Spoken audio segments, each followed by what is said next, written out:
السلام علیکم۔ 2 مہینے پورے ہونے میں چند دن بچے تھے۔ جس بات سے میں بچ رہی تھی وہ سامنے آ ہی گئی۔ آنٹی نے آتے ہی کہا، آپ کو یاد ہے نا، گھر دیتے وقت ہم نے بتایا تھا کہ شادیاں شروع ہیں، اب 10 دن بعد گھر میں مہمان آنا شروع ہو جائیں گے، آپ نے بھی وقتی کا کہا تھا۔ میں نے کہا جی مجھے یاد ہے، بے فکر رہیں، آپ کو پریشانی نہیں ہوگی۔ کہنے لگی، میں تو آپ کی پریشانی کی وجہ سے پریشان ہوں، آپ کا کام بھی نہیں ہوا۔ ہم تو بالکل نہیں چاہتے تھے آپ جائیں، آپ کے رہنے کا پتہ ہی نہیں چلتا، اتنی خاموشی سے آپ لوگ رہتے ہیں، پر مجبوری ہے، اللہ کرے آپ کا گھر کا مسئلہ حل ہو جائے، نہیں تو شادیاں گزرنے کے بعد آ جائے گا، تب تک میں بھی دروازوں کا کام کروا چکی ہوں گی۔ ہم تو مہینے میں چاہتے تھے کہ مسئلہ حل ہو جائے، پر اللہ بھلا کرے اسما کا جس نے 2 مہینے نکال دیے، اور اب بھی ہم زیرو پر کھڑے ہیں۔ کیا کروں؟ کیا پہلے گھر ڈھونڈوں پھر پیسوں کے لیے کوشش کروں؟ ہاں یہی کرنا پڑے گا، ورنہ ڈھونڈتے ڈھونڈتے کتنا وقت نکل جاتا ہے، اور اگر عین وقت تک نہ ملا تو کتنی پریشانی ہوگی۔ میں تو ہوں بھی ایسی، روڈ پر رکھنا پڑا سامان رکھ لوں گی، مگر کمٹمنٹ پر پورا اتروں گی۔ اب روز ہی ہمیں ادھر ادھر مکان کی تلاش میں نکلنا پڑتا۔ موڑ پر کام تھا، سوچا بھابھی سے بھی برتن واپس لے آتے ہیں، ان کی طرف گئے، دروازے سے ہی برتن لیے۔ نیلم نے کہا آ جائیں آپ ہی اندر، میں نے جلدی کا کہا، بھابھی بھی ساتھ ہی باہر آ گئی، رک جاتی بعد میں چلی جاتی۔ میں نے کہا نہیں، گھر دیکھ رہی ہوں اس لیے ٹائم نہیں، صرف برتن لینے تھے، ورنہ گودپور میں ایسا کوئی کام نہیں تھا۔ وہ ہمارے ساتھ ساتھ چلنے لگی۔ میں نے کہا آپ گھر چلی جائیں، تھک جائیں گی۔ کہنے لگی نہیں میں تمہیں بٹھا آتی ہوں۔ میں چپ ہو گئی۔ سچ تو یہ تھا کہ مجھے خود بھی اچھا لگتا تھا وہ ساتھ رہیں، باتیں کرتی رہیں، اور ان دنوں بھابھی بھی چاہتی تھیں، اس لیے نظر انداز کیسے کر سکتی تھی۔ ہماری رفتار اور بھی مدھم ہو گئی، موضوع پہ موضوع نکلتا جاتا۔ اب اکثر منی کی شادی کے حوالے سے بھی بھابھی مجھ سے ڈسکس کرتی رہتی، اور بھی کسی بھی حوالے سے باتیں کرتی ہوں۔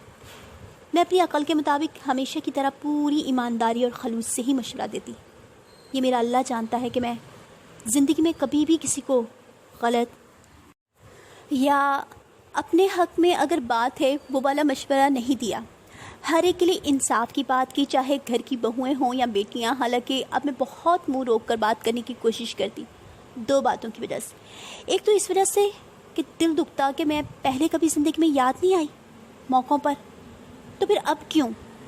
دوسرے، اگر میرے سامنے 2 لوگوں کی بات کی جا رہی ہو اور جو بتایا جا رہا ہو اس کے مطابق جس کا قصور لگ رہا ہوتا، میں صاف کوئی سے کہتی کہ یہاں اس کی غلطی ہے۔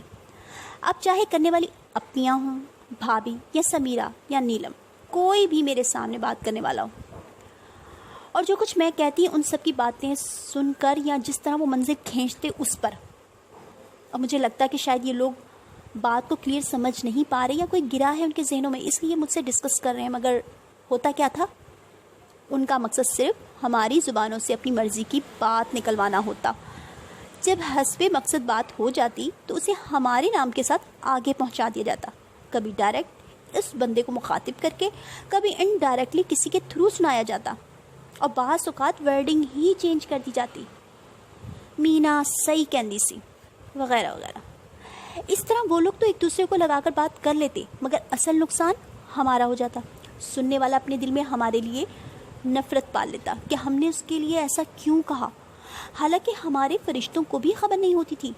میرا تو سب سے ہی برائے نام ملنا تھا، وہ بھی سالوں سالوں بعد۔ میری بھلا کسی سے دشمنی ہو بھی کیسے سکتی ہے؟ نہ مجھے پتا رہا کبھی بھی کہ کوئی اچھا ہے برا ہے کیسا ہے۔ جو جس وقت سنتی اور جو بات میرے سامنے رکھی جاتی میں اس کے مطابق بات کر دیتی، وہ بھی پوچھنے پر، ورنہ کسی کے معاملات اور باتوں میں کبھی خود سے نہیں کچھ بھی بولی ہوں۔ اور بھابھی نے تو ویسے بھی تیرے میرے کی بات تو کریں گی، مگر ذاتی یا یاسر کاشر منی کے حوالے سے کبھی بات نہیں کریں گی، سوائے ان باتوں کے جن میں ہمیں باتیں سنانا مقصد ہوتا۔ جیسے اگر کبھی لاہور میں میرے پاس آئیں یا میرا کبھی آنا ہوا تو یاسر شادی کے پیچھے پڑا ہوا ہے، ہاتھ میں 1 روپیہ بھی نہیں رکھا، کیسے شادی کروں، کما کے نہیں دے رہا، لڑکی والے بار بار پریشان کر رہے ہیں وغیرہ وغیرہ. یا خلیل ماموں کی ڈیتھ کے بعد کاشی ادھر ادھر دے کر ہاتھ میں کچھ نہیں بچتا، گھر چلانے میں مشکل ہو رہی ہے. ظاہر ہے اس دوران فوزیہ کو بھی خرچہ دیا جاتا تھا، یعنی خلیل ماموں کے گھر چلانے کے لیے. یہ مسئلہ ہے، وہ مسئلہ ہے، ہاتھ میں پیسے ہوں تو حل کروں. یہ اس دوران کی باتیں ہیں جب میرے گھر میں مسئلے ہو رہے تھے، تو وہ ایک دو بار آئی تھیں میرے پاس اور لگ بھگ ایسی ہی باتیں کر کے چلی گئی تھیں. جب میں اجڑ کر کچھ دن کے لیے ان کے گھر آئی، تب کاشی ہاتھ میں پیسہ نہیں رکھتا، مگر اب کیا مسئلہ ہے؟ اب تو کئی چیزیں پہلے سے بہتر تو ہو گئی ہیں، مگر دوستوں کو کھلا دیتا ہے، میرے ہاتھ میں نہیں رکھتا. تنگی سے گھر چلتا ہے، مشکل سے 15 دن نکلتے ہیں، اتنے ہی پیسے ہوتے ہیں. میں مہینہ رہ پائی تھی روڈ پہ، مگر اس طرح کی باتیں سن کر پک گئی تھی. سال بھر ادھر ادھر خوار ہونے کے بعد کراچی چلی گئی تھی، اور کراچی جانے کے کچھ ٹائم بعد ہی کاشی کی شادی کے بارے میں سنا. اس تنگی کے بعد ہی شادی بھی ہو گئی اور سب اچھے طریقے سے ہوا. کیا بات ہے تنگی کی. میرے پاس آنے پر کبھی میرے بارے میں حال احوال یا فکر نہیں کی، لیکن حالات سے گزر رہی ہوں، کیسے زندگی گھسیٹ رہی ہوں، سفید پوشی کیسے قائم رکھی ہے. ہنس کر کہہ دیا جی ٹھیک ہوں. چہرے پر میک اپ کی تہ جما لی تاکہ کوئی جان بھی نہ پائے، اور بھابھی بھی پوری طرح مطمئن رہتی ہم سے، جیسے ہمیں کوئی مسئلہ ہو بھی کیسے سکتا ہے. ہم مسائل پروف قسمت لکھوا کر دنیا میں آئے تھے. بس سن کر میرا لہجہ، وہ سمجھتا ہے سب اچھا ہے. مدت ہوئی اس نے میری آنکھیں نہیں دیکھی. سنا ہے ماں کی آنکھیں اندر تک اتر کر دکھ پڑ لیتی ہیں. میں تو ساری زندگی انتظار میں ہی رہی، مگر وہ میرے لیے ماں بنی ہی کب تھی. جو میرے دکھ انہیں نظر آتے، بلکہ جو نظر بھی آ رہا ہوتا، اس کی طرف سے بھی وہ آنکھیں بند رکھنا چاہتی تھی، اور خود سے میں انہیں بتانا نہیں چاہتی تھی، اس لیے کہ اگر سرسری سا تذکرہ ان کے سامنے آتا بھی تو وہ دائیں بائیں لوگوں سے ڈسکس کرنے بیٹھ جاتی، اور لوگ ان باتوں کو لوگوں کی طرح ہی لیتے. ایک ماں کی نظر سے تھوڑی لے سکتے ہیں، لہٰذا اپوزٹ وے میں اسے ڈسکس کیا جاتا، آگے سے آگے بات کو پہنچایا جاتا، ایک تماشا بنا دیا جاتا. اور جب واپس ان باتوں کی باسکٹ ہم تک پہنچتی تو بات کچھ سے کچھ بن چکی ہوتی، اس کا انداز ہی بدل چکا ہوتا، جس سے ہمیں صرف تکلیف ہی پہنچتی. اس لیے میں نے تو اپنے بارے میں منہ سیکھا رکھنے کا فیصلہ کر لیا تھا، جب تک بھابھی خود سے ایک ماں کی طرح احساس رکھ کر ہماری بھی تکلیفوں کو پڑھنا نہیں سیکھ جاتی. جیسے دوسرے بچوں کے لیے احساس اور تڑپ رکھتی ہیں، ان کے بارے میں انہیں پتہ ہوتا تھا کہ کون سی اور کتنی بات کس حد تک تیرے میرے سے کرنی ہے، اور کہاں کہاں خود ہی اکیلے بھاگ دوڑ کرنی ہے، کہ بات کا تماشا نہ بنے. حتیٰ کہ بچوں میں سے بھی کسی سے کتنی بات چھپانی ہے اور کتنی رکھنی ہے. کئی باتوں کا مجھے اور گڑیا کو ہوا بھی نہیں لگتی تھی کہ کس وقت کیا معاملہ ہو گیا، حالانکہ احساس کرنے میں نے کہیں بھی کبھی بھی کوئی کمی نہیں کی تھی، درد ہی رکھا تھا سب کے لیے. مگر بھابھی نے ہمیشہ مجھے دوسروں کی نظر سے دیکھا تھا. منی نے جیسے دکھانا چاہا، خالاؤں نے موقعوں سے فائدہ اٹھا کر جیسا اسکیچ بنانا چاہا، بھابھی مضبوطی سے ان اسکیچز پر زندگی بھر آنکھیں بند کر کے قائم رہی اور اسی نظر سے دیکھتی رہی. کبھی یہ نہیں سوچا آخر ایسا کرنے میں اس کے پیچھے ان کی کون سی خود غرض بے حسی چھپی ہوئی ہے، وہ کون سا مفاد تھا جو پورا نہ ہونے کی تکلیف انہیں یہ سب کہنے پر مجبور کرتی تھی. مگر اب میں نے اس انتظار کو ختم کر دیا ہمیشہ کے لیے، کیونکہ میں موت کی آہٹیں سن رہی ہوں. ہم موت کی دہلیز پر پہنچے ہوئے ہیں، اور ایسے وقت میں بھی جب احساس نہ جاگا. اور اب کس وقت کا انتظار کریں؟ 2019 کے بعد ہر طرح کی قیامت اور ہر طرح کے طوفان میری زندگی میں ریپیٹ ہو چکے تھے، اور ہر چیز سب کے سامنے تھی. آئندہ کے چند سالوں میں کس بنیاد پر امید رکھوں؟ اس لیے اس قدر سنگ دلی دیکھتے ہوئے ہر رشتے کو خدا حافظ کہہ چکی ہوں. مرحلہ دشوار آیا تو ظرف سب کے کھل گئے، لوگ جیسے لگ رہے تھے ایک بھی ویسا نہ تھا. خیر اس دن بھی ادھر ادھر کی باتوں کے ساتھ ساتھ منی کی شادی بھی ڈسکس ہوتی رہی. ساتھ جانے والا کوئی نہیں، اگر رشتہ دیکھوں بھی تو اکیلے کیسے جا کر؟ مجھے اتنی پہچان نہیں ہے، پہلے بھی غلط فیصلے ہو گئے ہیں. اپیوں کو ساتھ لے جائیں، وہ اچھے مشورے دیتی ہیں. بہت کہتی ہوں ان کو، مگر ان کے پاس بھی ٹائم نہیں ہوتا، اپنے بچوں میں لگی رہتی ہیں. بچے بھی تو اسکول کالج جانے والے ہیں، اکیلا چھوڑ کر کیسے آئیں. جتنا ہوتا ہے آتی بھی ہیں، مگر ایک دفعہ میں تو فیصلہ نہیں ہوتا. اب وہ بھی تنگ آ گئی ہیں کہ ہر ایک کے لیے ہر جگہ جا کر کے بعد میں کچھ نہ کچھ مسئلہ بھی نکل آتا ہے. ہر ایک کے لیے اچھا سوچ کر ہی کرتے ہیں، مگر بعد میں ہمارے پر باتیں بن جاتی ہیں کہ رشتہ ان لوگوں نے کروایا تھا یا مشورہ دیا تھا. اب آپ خود بھی دیکھیں باجی. اس لیے میرے ساتھ جانے والا کوئی نہیں، تم ہی چلنا اور بتانا. میں نے تو لوگوں سے ملنا جلنا چھوڑ دیا ہے سالوں سے. میں تو بات کرنا بھی اب بھولتی جا رہی ہوں. یہ زبین کے مسئلے میں میری مجبوری ہے، کوئی بھاگ دوڑ کرنے والا نہیں، اس لیے نکلنا بھی پڑتا ہے اور بات بھی کرنی پڑتی ہے. مگر کتنی اذیت میں ہیں یہ ہم ہی جانتے ہیں. روز دعا مانگتے ہیں کہ جلد از جلد یہ معاملہ نپٹے اور میں پھر سے اپنی کٹھیا میں گم ہو جاؤں. میں دعا کر سکتی ہوں، ویسے بھی کون سا پہلے کبھی ان چیزوں میں شامل رہی ہوں یا آپ لوگوں نے مجھے شامل کیا ہے. میرا اس بارے میں کوئی تجربہ نہیں. اپیاں مجھ سے کئی گنا اچھا اور بہتر مشورہ دیں گی. وہ دنیا کے ٹچ میں ہیں اور جہاں دیدہ بھی. یہ ٹھیک ہے بچوں کے اسکول ٹیوشن کی بار بار چھٹیاں ہوتی ہوں گی، کیونکہ ایک چکر تو لگتا نہیں ہے، کئی دفعہ کے آنے جانے کے بعد ہی بہتر فیصلہ ہوتا ہے. ان کے لیے بھی آسان نہیں ہوتا ہوگا یہ سب. پھر بھرے پورے گھروں اور سسراوالوں کے ساتھ مسائل بھی کافی ہوتے ہیں، مگر میں جانتی ہوں آپ مطمئن بھی ان سے ہی ہوں گی. اس لیے جب ان کو آسان لگے وہ آئیں اور کریں. چلو پھر تم ادھر ہی آ جاؤ، 1 سے 2 کا مشورہ اچھا ہوتا ہے. ٹھیک ہے، دیکھتے ہیں اللہ کو کیا منظور ہے. مگر روز روز کرایہ لگا کر بچے کے اسکول کے حوالے سے اور پلاٹ کے حوالے سے میں کیسے آنا جانا کروں گی؟ لوگوں کے پیسے ادا کرنے ہیں، وہ انتظار میں ہیں. مجھے اس معاملے سے نکلنے دیں، پھر دیکھتے ہیں.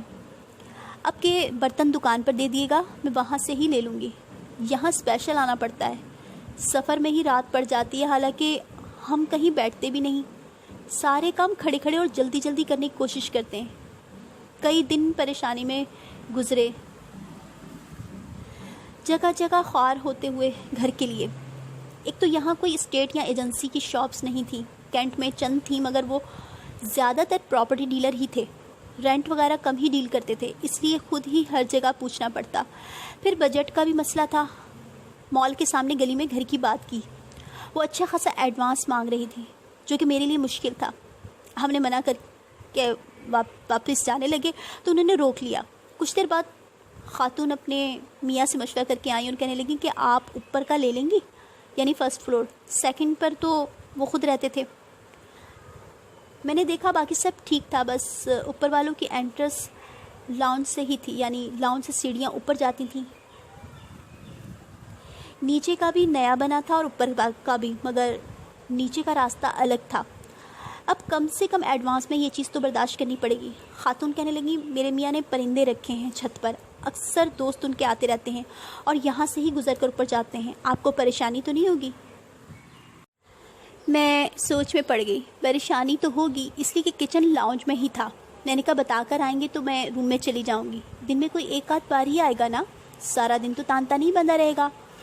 ہاں ایسے ہی ہے، زیادہ نہیں، پر جب بھی کوئی گزرا ادھر سے ہی گزرے گا. ہم سوچ میں پڑ گئے کہ بارشیں شروع ہو گئی تھیں، ہمیں گھر ڈھونڈنے بہت مشکل ہو رہی تھی. سوچا اس کو ہی فائنل کرتے ہیں. ویسے بھی ہم نے کون سا زیادہ ٹائم رہنا ہے، جتنا بھی رہے بھاگ دوڑ میں ہی وقت نکلے گا. گھر میں رک ہی کب پائیں گے، اس لیے پیسے پکڑائے اور سامان لینے چلے گئے. جس دن ہم نے سامان اسامہ لوگوں کے گھر سے اٹھایا، وہ لوگ شادی پر جا رہے تھے. آنٹی نے کہا کہ ہمارا جانا ضروری ہے، بھائی کے گھر شادی ہے، ورنہ کوئی نہ کوئی رک جاتا. عرصے بعد ملنا جلنا شروع ہوا ہے. آج اگر میں نہیں جاؤں گی تو کل میں نے اپنی بچیوں کی شادی کرنی ہے، تو وہ لوگ بھی نہیں آئیں گے. اسامہ کا کزن گھر پر ہے، آپ چابی اس کو دے دینا. چونکہ ہمیں وہاں گاڑی والا کوئی نہیں مل رہا تھا، جو ملا اس نے بہت لیٹ ٹائم بتایا تھا کہ میں اسی وقت فارغ ہوتا ہوں. اس لیے آنٹی کے جانے کے بعد ہی ہم نے شفٹ کیا. اور چابی اور کچھ چیزیں سامان قرآن وغیرہ بھی اس میں شامل تھا. ان کے کزن کو پکڑا کر آ گئے کہ پھر چکر لگا تو آ کر لے جائیں گے. بہت ہی مشکلوں سے سامان شفٹ کیا. میرا ہاتھ کام نہیں کر رہا تھا اور اس وقت ہمیں کوئی مزدور نہیں مل رہا تھا جو سامان اٹھا کر اوپر کی منزل پر رکھے. اس وقت مجھے اپنے بیٹے پر بہت ترس آیا، جو جاں فشانی سے گرتا پڑتا چیزیں اٹھا کر رکھنے کی کوشش کر رہا تھا. اور گاڑی والے نے بھی بڑے بڑے سامان میں ساتھ دیا. اس وقت دکانیں سب بند تھیں. کچن میں سنک لگنے والا تھا، واش روم میں ٹیپ لگنے والے تھے، پھر بھی ہم وہیں رکے، حالانکہ انہوں نے کہا تھا کہ آپ پرسوں آ جائے گا، اپنی امی وغیرہ کی طرف چلی جائیں، تب تک سب ریڈی ہو جائے گا۔ ہم نے کہا ہم گزارا کر لیں گے، ٹھیک ہے، واش روم اوپر یا نیچے کا پھر یوز کر لیں، چولہا کل ہی لگ سکتا ہے، بال وغیرہ آنے والے ہیں، ابھی دکانیں بند ہیں۔ بھابھی کا فون آیا، ایک اور گھر دیکھا ہے۔ میں نے کہا ابھی اتنی مشکل سے سامان رکھا ہے، بیٹے کی طبیعت بھی خراب ہو رہی ہے، خالی پیٹ میں گاڑی کے انتظام کی بھاگ دوڑ میں کچھ لینا ہی بھول گئی تھی۔ اچھا تم چکر تو لگاؤ۔ میں نے کہا کل تھوڑا سامان کھولوں گی پھر آتی ہوں۔ دوسرے دن شام ہو گئی، سنک وغیرہ لگتے، رات کو خاتون اور ان کی بیٹی آئیں نیچے۔ آپ کو کوئی مشکل تو نہیں ہو رہی؟ کسی چیز کی ضرورت ہے تو بتا دی گا۔ بیٹی کے بارے میں بتایا کہ اس کا نکاح کر دیا ہے، جلد ہی رخصتی ہے، لڑکا سعودیہ میں ہوتا ہے، بس آج کل میں آنے والا ہے۔ پھر وہ لوگ ایک دوسرے کو دیکھنے لگیں جیسے کچھ کہنا چاہتی ہوں، مگر حوصلہ نہ پڑ رہا۔ بیٹی بولی وہ اصل میں میرے ہسبینڈ اب اعتراض کر رہے ہیں کہ آپ نے کرائے پر کیوں دیا ہے۔ میں نے کہا وہ کیوں اعتراض کر رہے ہیں؟ وہ پسند نہیں کرتے، وہ نہیں چاہتے کہ کرائے پر دیا جائے، راستہ بیچ کا ہے نا، ہم اوپر رہتے ہیں۔ مگر یہ اعتراض تو مجھے ہونا چاہیے کہ میرے گھر کوئی مرد نہیں ہے اور آپ کے گھر تو آنا جانا رہے گا لوگوں کا۔ جی یہی اعتراض ہے، آپ اکیلی رہتی ہیں، آپ کے شوہر نہیں ہیں۔ میں نے کہا انہوں نے مجھے دیکھا نہیں، مگر آپ نے بات کی ہے، آپ کو اندازہ ہو تو رہا ہوگا ہم کیسے ہیں۔ میں نے اس کی والدہ کو کہا کیا میں آپ کو غلط لگ رہی ہوں؟ وہ شرمندہ ہو کر کہنے لگی نہیں ایسی بات نہیں، ہمیں پہچان ہے، بس ذرا سسرال کا معاملہ ہے۔ لڑکی پھر بولی میری ساس ذرا سخت ہیں، وہ لوگ کل آ رہے ہیں ڈیٹ پکی کرنے، اگر ان کے علم میں آئے گا تو رخصتی نہیں کریں گے۔ آپ کو پریشانی تو ہوگی مگر آپ گھر کہیں اور دیکھ لیں۔ میں کچھ دیر کے لیے بالکل خاموش رہ گئی، ان کی شکلیں دیکھتی رہ گئی۔ یہ کیا مذاق ہے؟ آپ نے دیکھا کتنی مشکل سے سامان رکھا، میرا بیٹا ادموا ہوا پڑا ہے، ایک دن نہیں گزرا اور آپ لوگ جب دے رہے تھے تو سسرال والے کہاں تھے؟ میری سمجھ سے باہر ہے، یہ سب کیا ہو رہا ہے؟ ماں شرمندہ نظروں سے بیٹی کو دیکھنے لگی۔ میں نے کہا آپ کی امی کہہ رہی تھی کہ میاں کو کوئی کام نہیں کرتا، میں سلائی کر کے مشکل سے گزارا کرتی ہوں، آپ کے سسرال والوں کو یہ نظر نہیں آتا کہ ضرورت کے لیے دیا ہے کرائے پر؟ اتنا اعتراض ہے تو وہ سپورٹ کریں آپ کے پیرنٹس کو۔ کہنے لگے وہ بہت کہتے ہیں میں خرچ اٹھاتا ہوں مگر امی نہیں مانتی، جب تک میری رخصتی نہیں ہو جاتی تب تک تو ماننی پڑے گی بات ہمیں ان کی۔ مگر بتائیں مجھے کس چیز کی سزا ہے؟ دینے سے پہلے بھی تو آپ کو پتا ہوگا، دیتے ہی نہ۔ کتنے دن کی خواری کے بعد یہ گھر فائنل کیا، اب کیا میں پھر تلاش کروں، بار بار گاڑی کے کرائے بھروں؟ کہنے لگی کرائے کی آپ فکر نہ کریں، وہ خرچہ میرے ذمے ہے، پر ضروری نہیں کل ہی کل مل جائے۔ اس کی امی کہنے لگی سامان آپ پڑا رہنے دیں، 2-3 دن بھی لگیں تو بعد میں اٹھا لیے گا، بلکہ اس کی دادی ہی آپ کو لائی تھی، میں ان کو بھی کہہ دوں گی کہ وہ اپنے ارد گرد کوئی مکان آپ کے لیے ڈھونڈ دیں۔ میں نے کہا ان کے گھر کے قریب سب بڑے بڑے پورشن ہیں، چھوٹا نہیں ہے۔ بیٹی کہنے لگی ہمارا بھی بڑا تھا مگر ہم نے فرنٹ کا آدھا بیچ دیا میری شادی کے سلسلے میں۔ میں نے کہا کہ پر رات میں یہاں ہی آ کر رکوں گی، کرایہ آپ کے پاس ہے، فی الحال میرے پاس رہنے کی کوئی جگہ نہیں۔ میں اس نئی افتاد پر پریشان تھی، جبکہ آگے تو ہم نے کتنے ہی گھر شفٹ کیے، کیسی کیسی خواری کی۔ کیا آپ اندازہ لگا سکتے ہیں کون تھا جو ہمیں ٹکنے نہیں دے رہا تھا؟